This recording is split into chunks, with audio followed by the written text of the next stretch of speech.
안녕하세요, 여러분. 오늘은 소설의 두 번째 시간입니다. 지난 시간에 소설의 시점에 대해서 배웠죠. 그래서 시점을 네 가지, 1인칭 주인공, 1인칭 관찰자, 3인칭 관찰자, 전지적 작가 시점으로 분류하는 방법을 배웠고요. 아울러서 조금 어렵지만 초점 화자에 대해서 이해하는 방법도 함께 배웠습니다. 오늘은 두 번째 시간, 인물에 대해서 공부하는 시간입니다. 중학교 때도 한번 배웠겠지만 조금 더 심화된 개념을 한번 접근을 해봅시다.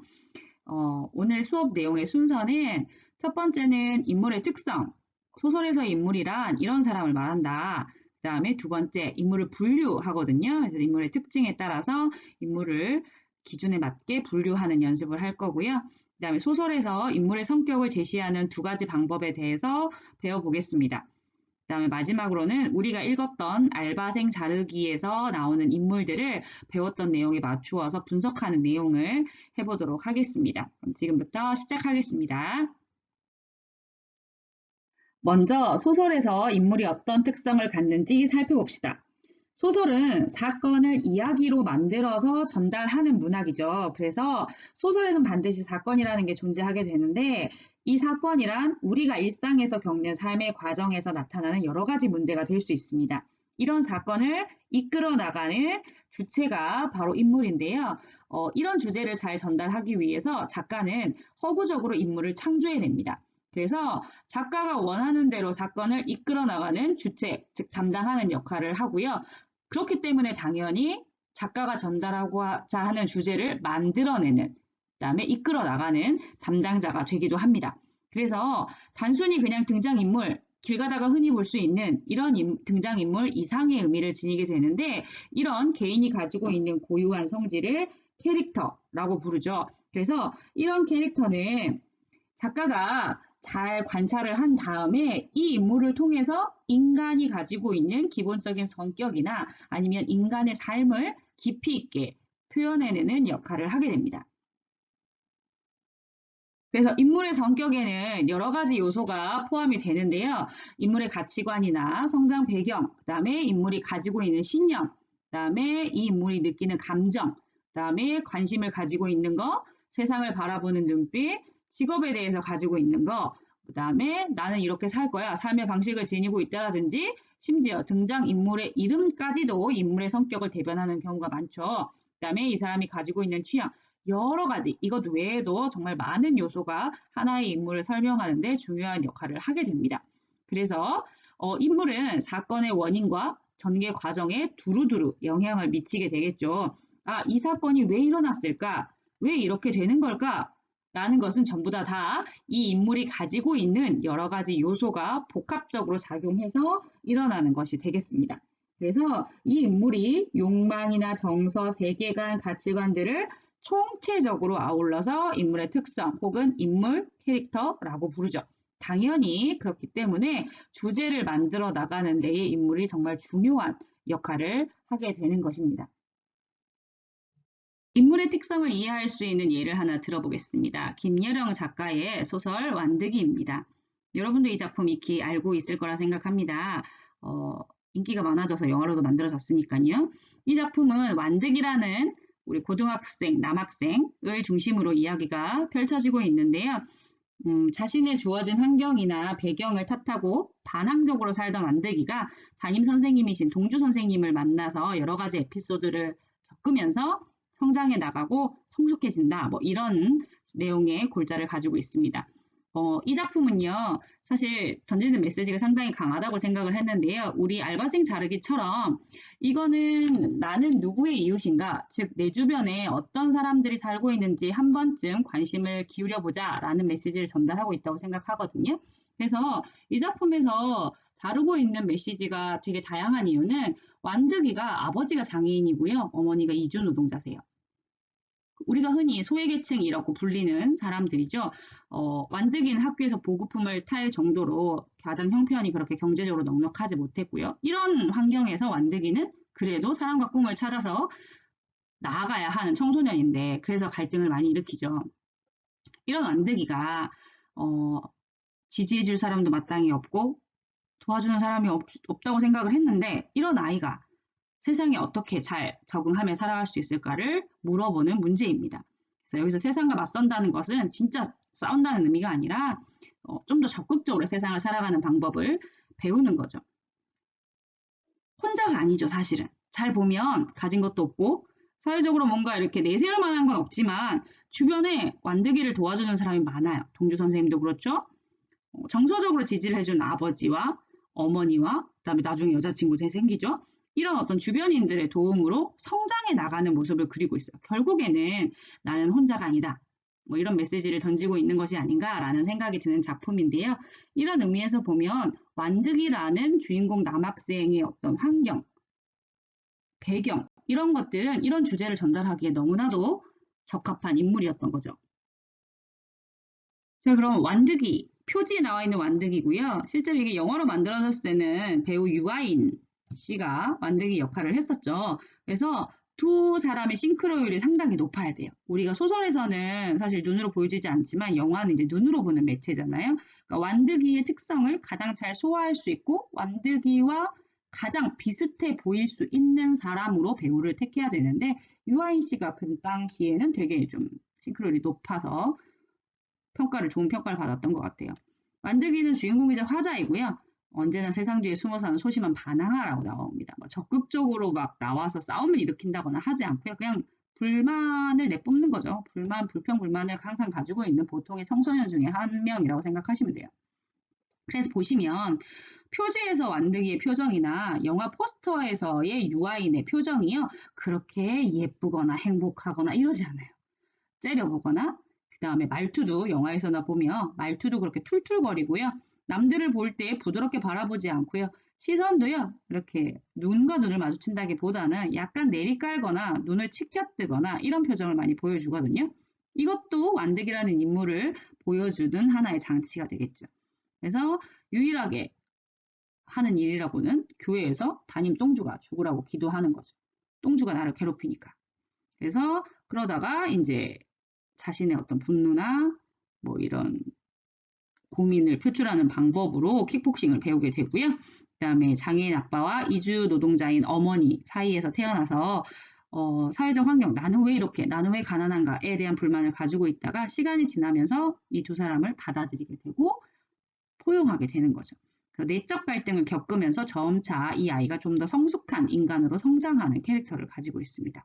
그래서 내적 갈등을 드러내는 데에 최적의 시점인 1인칭 주인공 시점을 당연히 택할 수밖에 없겠죠. 이런 모든 장치들이 사실은 완득이라는 하나의 인물을 완성하는 장치들이 되겠습니다. 인물 한 명은 이렇게 설명을 할 수 있고요. 보통 소설에서는 인물 한 명만 나오는 게 아니잖아요. 여러 명이 나오게 되는데 이 여러 명들 사이의 관계도 상당히 중요하거든요.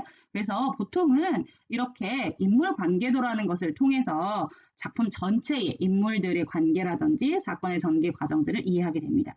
주인공인 완득이를 중심으로 해서 어머니, 아버지, 그 다음에 민구 삼촌, 그 다음에 이주 노동자인 핫산, 똥주 선생님, 여자친구가 되는 유나, 이런 아이들과의 복합적인 관계들도 사실은 주제를 형성하는데 아주 중요한 역할을 하고 있습니다. 그래서 우리는 소설을 볼 때 중심 인물 하나만 보는 것이 아니라 중심 인물과 관계를 맺고 있는 많은 인물들과의 관계 혹은 그 인물들의 성격까지도 같이 고려해서 작품 전체를 봐야 하는 거죠.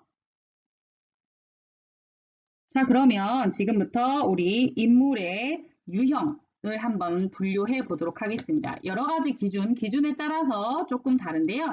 첫 번째 기준은 인물의 성격이 어떠한가입니다. 어떤 집단을 대표하고 있는가를 물어보는 문제입니다. 그래서 전형적 인물과 개성적 인물로 나뉘어지는데요. 전형적이라는 말은 특정한 계층이나 성별, 연령, 직업 등을 대표할 수 있는 성격이고요. 개성적인 인물은 어떤 집단에 속하는 것이 아니라 그냥 나만의 고유한 성격을 가지고 있는 인물을 말을 합니다. 그래서 예를 들자면 보통 우리가 영웅소설이라 하면 주인공은 어때요? 영웅은 어려운 과정을 겪고 나서 세상을 위해서 나를 희생하는 캐릭터를 가지고 있잖아요. 혹은 황순원의 소나기에 나오는 남자 주인공, 어린아이, 시골 소년의 순진함을 대표할 수 있고 시골에서 자란 소년이라면 저 정도 순수함은 있어야지 라고 예측 가능한 인물이지만 개성적 인물은 사실 그건 아니에요. 보통을 벗어난 독창적인 정신세계를 가지고 있고요. 아마 그렇겠지, 아마 그런 사람은 그럴 거야 라는 예상을 보통 뒤집는 인물입니다. 그래서 예전에는 사실 전형적 인물이 많았거든요. 근데 현대에 와서는 모든 사람들이 다 자기의 가치를 추구하는 개성시대잖아요. 그래서 새로운 개성적 인물을 창조하는 것이 현대 소설에서 되게 중요한 목표가 되었어요. 그러니까 다양한 인물을 이해하려면 그만큼 소설에서도 다양한 역할이 나와야 되니까요. 그래서 전형적 인물보다는 개성적 인물이 조금 더 사람들이 좀 관심을 가져 할 만한 인물이 되겠죠. 그 다음 기준은 작품의 전개 과정에 맞춰서 성격이 변하느냐, 변하지 않느냐를 가지고 인물을 나누는데요. 변하지 않으면 평면적이고요. 변하면 입체적 인물이라고 합니다. 평면적 인물은 작품 전체적으로 봤을 때 처음부터 끝까지 사건이 전개하는 과정에 맞추어서 성격이 변하지 않아요. 일관된 성격을 가지고 있는 인물이고요. 입체적 인물은 사건이 전개되면서 성격이 변화하는 인물이라고 합니다. 그래서 예를 들면 여러분이 잘 알고 있는 소설 흥부전의 흥부입니다. 흥부는 처음부터 끝까지 계속 착해요. 중간에 나빠졌다가 뭐 이러지 않아요. 그래서 주로 고전 소설 속 인물들이 처음부터 끝까지 일관된 성격을 많이 가지고 있고요.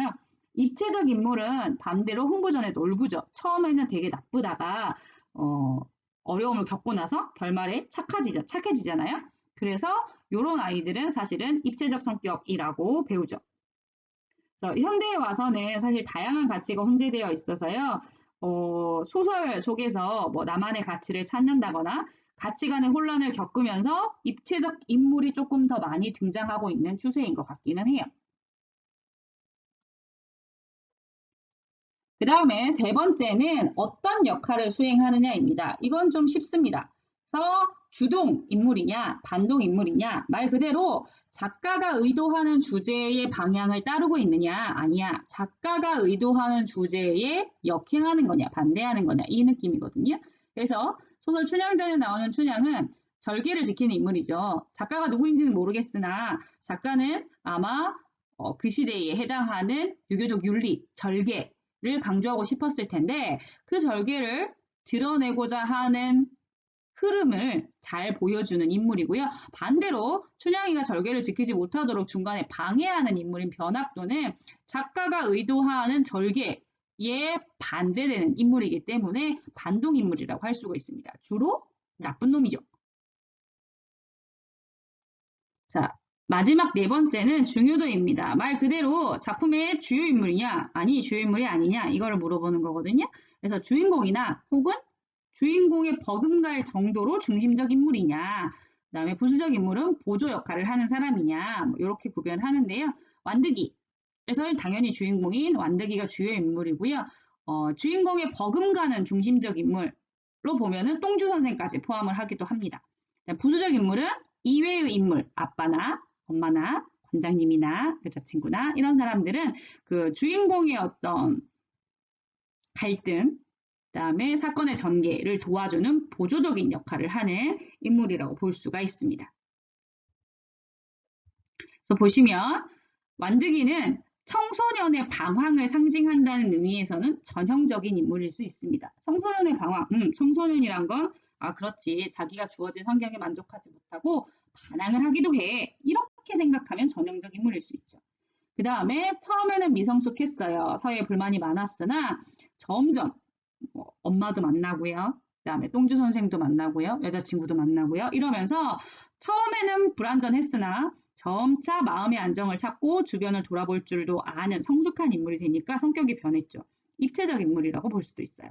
그 다음에 소외된 이웃들의 모습을 이해하고 존중해야 한다는 작가의 의도를 보여주기 때문에 주동인물이죠.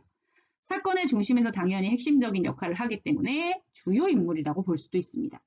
그러니까 우리는 한 인물을 어떤 인물이야 라고 하나의 기준으로만 보는 것이 아니라 이 여러 가지 기준에 맞추어서 이런 인물도 되고 저런 인물도 되고 이러면서 분류할 수 있어야 됩니다. 기준이 무엇이냐에 따라서 인물을 정의하는 방법이 달라지게 되는 거죠.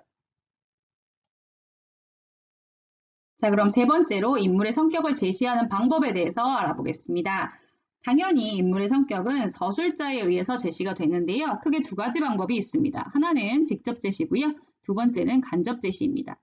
직접 제시는 말 그대로 인물의 성격을 서술자가 직접 말해주는 방법입니다. 이 인물은 깐깐해, 이 인물은 착해, 지금 이 인물은 슬퍼, 기뻐 등을 직접 독자들에게 말해주는 거죠.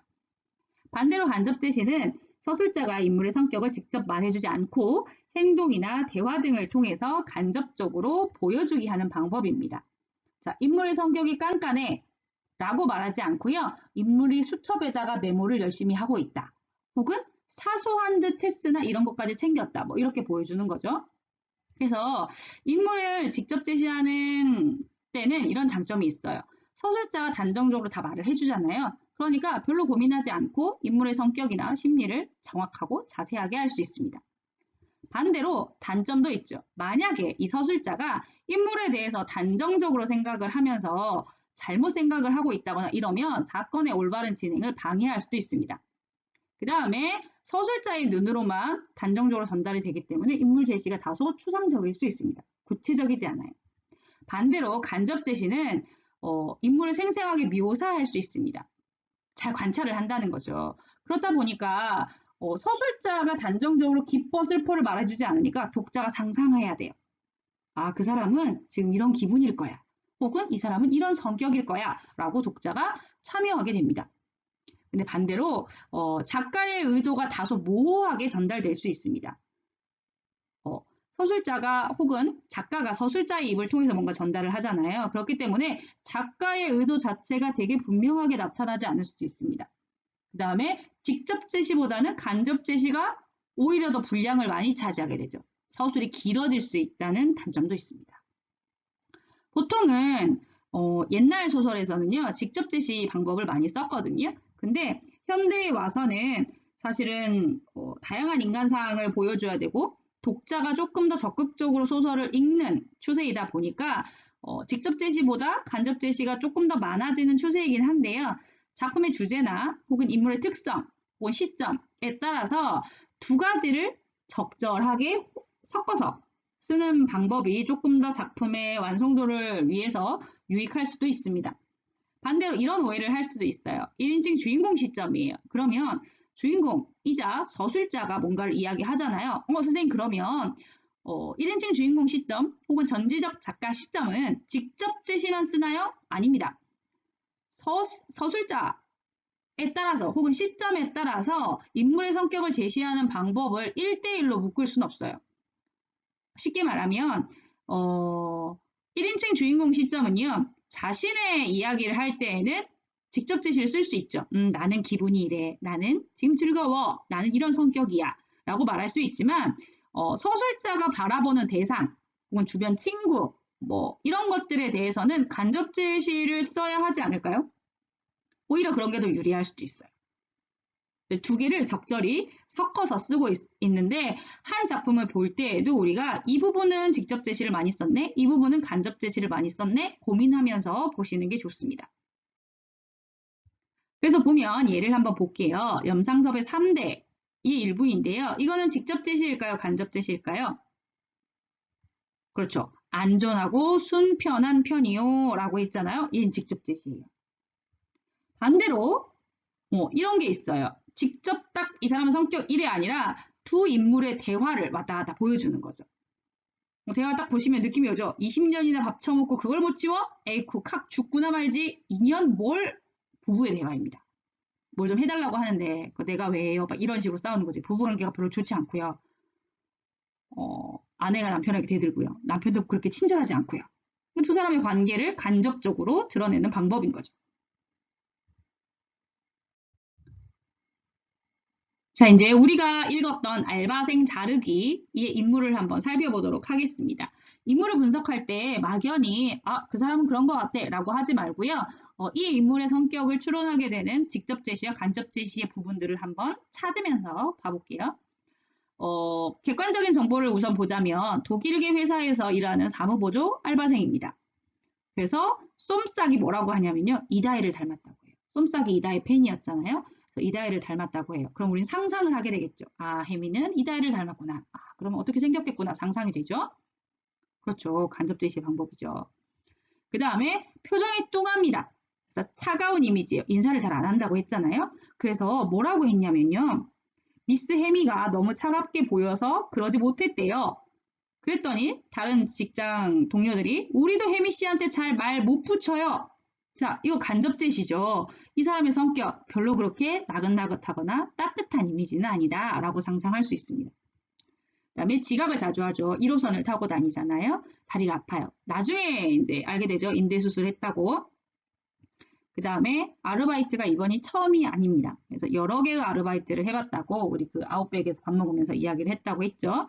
자, 많은 아르바이트를 해봤기 때문에 우리는 알 수 있습니다. 해미가 하는 소설 후반부에 나오는 그 해미의 어떤 행동이나 이런 것들에 대해서 아, 그럴 수 있겠다라고 고개를 끄덕이게 되는 건 이미 그 앞에 아, 저는 많은 아르바이트를 해봤어요 라는 걸 던져놨거든요. 그래서 보면 혜미는 녹록한 알바생이 아닙니다. 우리가 보통 알바생이라고 하면 갑과 을로 굳이 나누자면 을이라고 할 수 있는데요. 이 을 중에서 똑똑합니다. 근로기준법도 알고요.